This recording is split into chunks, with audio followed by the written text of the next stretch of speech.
Israel launched Operation Rising Lion. همه احساس میکنن মার্কিন president Donald Trump ঘোষিত ৬০ দিনের সময়সীমা পার হওয়ার ঠিক পরদিন গত শুক্রবার ইরানের পরমাণু স্থাপনায় বিমান হামলা চালায় ইসরায়েল।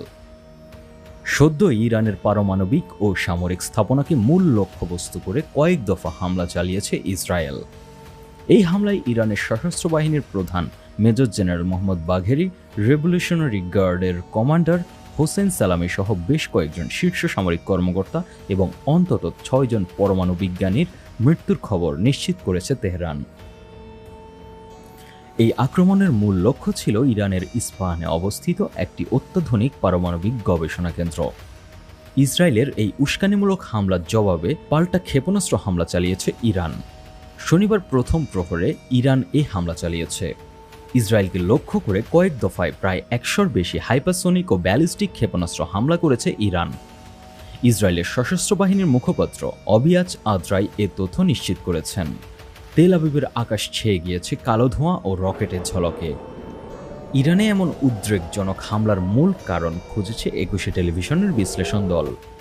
বিশ্বের স্বনামধন্য গণমাধ্যম ও থিঙ্ক ট্যাঙ্কের বরাতে চাঞ্চল্যকর কিছু তথ্য পাওয়া গিয়েছে।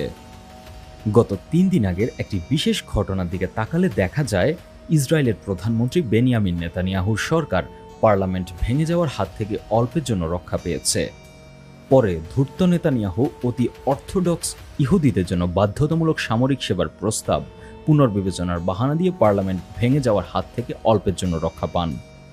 তার পরপরই নিজের রাজনৈতিক স্বার্থ চরিতার্থ করার লক্ষ্যে আত্মরক্ষার বাহানা দিয়ে ইসরায়েল ইরানের পারমাণবিক কাঠামোর উপর নজিরবিহীন সামরিক হামলা চালায়। এই হামলা শুরু হয় উচ্চপদস্থ ইরানি সেনা কর্মকর্তা ও পারমাণবিক বিজ্ঞানীদের লক্ষ্য করে, যা ছিল পূর্ণমাত্রার একটি যুদ্ধের সূচনা। নেতানিয়াহু এই সামরিক অপারেশনের নাম দেন অপারেশন রাইজিং লায়ন। এটি বাইবেলের সেই আয়াতকে ইঙ্গিত করে যেখানে নবী বিলিয়াম একটি ঈশ্বর প্রদত্ত ভবিষ্যদ্বাণীতে বলেন, এই ইসরায়েল জাতি সিংহীর মতো উঠে দাঁড়ায়। তারা সিংহের মতো জাগে যতক্ষণ না তারা শিকার ধরে এবং নিহতদের রক্ত পান করে, তারা বিশ্রাম নেয় না। এমন ঘটনার উল্লেখ পাওয়া যায় ওল্ড টেস্টামেন্টের বুক অফ নাম্বারসে।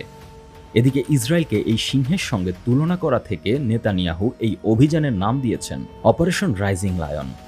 বিশ্লেষকরা বলছেন, এই ধর্মীয় ভাষা ব্যবহার করা কোনো কাকতালীয় বিষয় নয়। ইসরায়েলের রাজনৈতিক নেতৃত্ব বহুদিন ধরে যুদ্ধকে এক পবিত্র মিশন হিসেবে তুলে ধরার জন্য মেসিয়ানিক শব্দ ব্যবহার করে আসছেন। নেতানিয়াহু শুধু যুদ্ধের পক্ষে যুক্তি দেখান না, বরং একে ঈশ্বরের অভিপ্রায় বলে উপস্থাপন করেন। তবে এই উত্তেজনা এমন এক সময় শুরু হয়েছে যখন ইসরায়েলের নেতানিয়াহু অভ্যন্তরীণ এবং বাহ্যিক চাপের মুখে নাজুক অবস্থায় রয়েছেন। বিশ্লেষকরা বলছেন, নেতানিয়াহু সরকারের পতন ঠেকানোর জন্য ইরানে হামলা একটি চমৎকার পন্থা ছিল। ইসরায়েলের সামরিক বাহিনীতে জনবলের সংকট তৈরি হয়েছে। সাধারণ এবং অতি অর্থোডক্স নাগরিকদের মধ্যে যুদ্ধে অংশগ্রহণকে ঘিরে বৈষম্য বাড়ছে।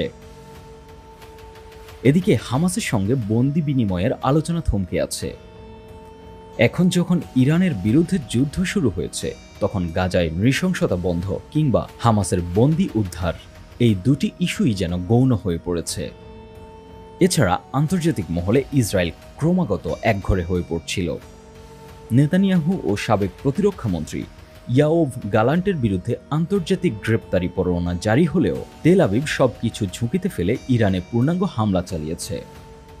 নেতানিয়াহু জানতেন আন্তর্জাতিক গণমাধ্যম এই হামলাকে ইসরায়েলের একক সাহসী প্রতিরোধ হিসেবে তুলে ধরবে। মিডল ইস্ট আইয়ের এক অনুসন্ধানে দেখা যায়, ইরানে হামলার জন্য যুক্তরাষ্ট্র ইসরায়েলে হেলফায়ার মিসাইল সরবরাহ করেছিল। যদিও মার্কিন পররাষ্ট্রমন্ত্রী এবং জাতীয় নিরাপত্তা উপদেষ্টা মার্কো রুবিও প্রকাশ্যে ইরানের সাথে ইসরায়েলের যুদ্ধে নিজেদের যোগসাজশ অস্বীকার করেছেন। তবুও ট্রাম্প প্রশাসন ইসরায়েলকে সর্বাত্মক সহায়তা দিয়ে যাচ্ছে নানাভাবে। প্রেসিডেন্ট ডোনাল্ড ট্রাম্প সামাজিক যোগাযোগ মাধ্যমে স্পষ্ট বার্তা দিয়েছেন, যদি ইরান আপোষ না করে তাহলে আরও হামলার মুখোমুখি হবে। রয়টার্সের প্রতিবেদনে দেখা যাচ্ছে, ইসরায়েলের লক্ষ্য কেবল ইরানের পারমাণবিক কর্মসূচি থামানো নয়, বরং ইরানের ইসলামিক প্রজাতন্ত্র ভেঙে দিয়ে আহমেদ পেহলেভির ছেলেকে দিয়ে সেকুলার শাসন প্রতিষ্ঠা করা। বিশ্লেষণে দেখা যাচ্ছে, নেতানিয়াহুর ইরান আক্রমণের ফলে তার ঘরোয়া রাজনীতিতে অবস্থান বেশ পাকাপোক্ত হয়েছে। নেতানিয়াহু জানেন যুদ্ধ জাতীয় ঐক্য আনে। বাস্তবেও দেখা যাচ্ছে শুক্রবার সকালেই প্রায় সব ইহুদি বিরোধী দল নেতানিয়াহুর পক্ষে দাঁড়িয়েছে। এদিকে সমর বিশ্লেষকরা বলছেন ইরান ইসরায়েলের এই যুদ্ধ একটি পূর্ণ আঞ্চলিক যুদ্ধের সূত্রপাত করতে পারে, এমনকি এটি আন্তঃমহাদেশীয় যুদ্ধের গোড়াপত্তন করতে পারে বলেও অনেকেই মত দিয়েছেন। জেড আল আসাদ, 21 টেলিভিশন।